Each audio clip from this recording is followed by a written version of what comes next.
Saya sudah menyampaikan agar kasus itu betul-betul dikawal dan transparan terbuka semuanya.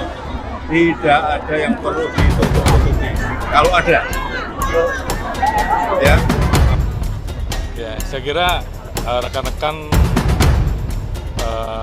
melihat bahwa terkait dengan kasus Vina ini kan menjadi perhatian publik. Kami sudah pesan kepada Polda Jawa Barat dan juga menurunkan tim asistensi dari Propam, dari Irwasum, dari Barreskrim Polri karena memang peristiwanya terjadi 2016. Menindaklanjuti beberapa waktu yang lalu ada laporan di Barreskrim, Propam kita turunkan, Irwasum kita turunkan untuk melakukan pendalaman. Setelah semuanya lengkap, kita akan sampaikan kepada masyarakat.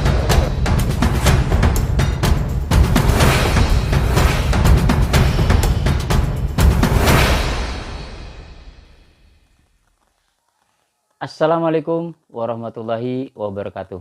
Sobat sekalian, kita berjumpa kembali.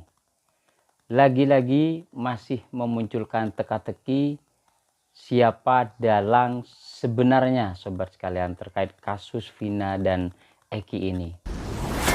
Apa motif yang juga sebenarnya yang melatar belakangi kejadian meninggalnya Eki dan Vina ini, sobat sekalian?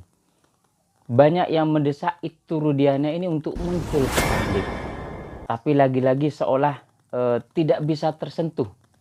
Seolah-olah Ibtu Rudiana ini tidak tersentuh untuk muncul ke publik memberikan keterangannya, karena yang bersangkutanlah sumber BAP 2016 lalu muncul 11 orang dengan nama-nama yang sudah masuk 7 orang, 8 orang, 7 masih mendekam saat ini di dalam penjara menjalani hukuman seumur hidup, dan satu orang sudah bebas.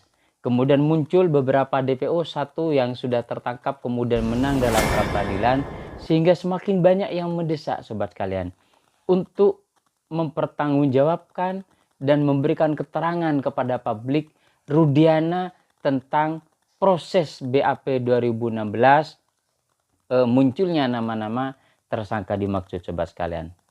Sampai AEP ini pun juga sulit ditemui, sobat sekalian. Seolah-olah Ibtu Rudiana ini lagi-lagi tidak bisa disentuh. Bapak Presiden sudah memberikan atensi bulan Mei yang lalu, kemudian beberapa hari, 1 minggu berikutnya direspon oleh Bapak Kapolri, memberikan atensi, meminta seluruh anak buahnya untuk turun. Irwasum, Propam, kemudian Polda Jabar untuk melihat langsung kasus Vina Eki ini, meskipun sudah 8 tahun yang silam kejadiannya. Bapak Kapolri meminta untuk turun langsung, melihat langsung, karena ingin memberikan rasa keadilan kepada semua pihak, Bapak Kapolri. Kemudian lagi-lagi Bapak Kapolri memberikan atensi kembali setelah ada laporan dari kuasa hukum tersangka melaporkan Bapak Ibtu Rudiana ke Barreskrim Polri beberapa hari kemarin, dan sudah direspon oleh pihak Polri untuk segera menangani, untuk segera merespon laporan yang sudah masuk ke Barreskrim Polri. Ini lagi-lagi Bapak Kapolri memberikan atensi, meminta Irwasum dan Propam untuk turun mendalami kasus ini. Lagi-lagi memberikan atensi, sobat sekalian. Seolah-olah dari bulan Mei, kemudian Juni, sekarang sudah Juli pertengahan, seolah-olah Ibtu Rudiana ini tidak tersentuh. Banyak yang mendesak lagi-lagi muncul ke publik, tetapi cukup aneh juga penasihat Kapolri, Bapak Irjen Purnawirawan Arianto Sutadi, seolah-olah menjadi kepanjangan tangan, sobat sekalian. Juru bicara Ibtu Rudiana yakin menyampaikan bahwa Ibtu Rudiana tidak akan muncul ke publik. Jika diminta pasti menolak. Seolah-olah bahasa ini adalah bahasa juru bicara kepanjangan tangan dari Ibtu Rudiana untuk tidak didesak muncul ke publik memberikan keterangan-keterangan dan lain sebagainya. Ini yang menurut saya sobat sekalian dan mungkin kita semua cukup aneh. Dan memang banyak beberapa pihak memberikan penjelasan, beberapa tokoh mulai dari Pak Mahfud MD, Wakapolri, mantan Wakapolri yang menyebut banyak keanehan-keanehan dalam penanganan kasus ini, termasuk Pak Mahfud MD memberikan pernyataan bahwa prosedur yang dilakukan dalam proses penanganan kasus Vina ini. Apa yang sebenarnya terjadi dalam kasus Vina ini? Apa motif yang sebenarnya melatar belakang ini meninggalnya Vina dan Eki, sobat sekalian? Siapa pelaku sebenarnya?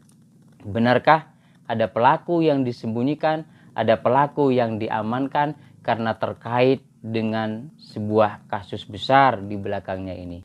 Ini yang perlu segera diungkap dan Polri, Bapak Kapolri berani turun langsung untuk bisa memastikan bahwa proses penanganan kasus Vina ini betul-betul berjalan sesuai dengan tupoksi, sesuai dengan kebenaran dan mengedepankan keadilan. Terima kasih sobat sekalian.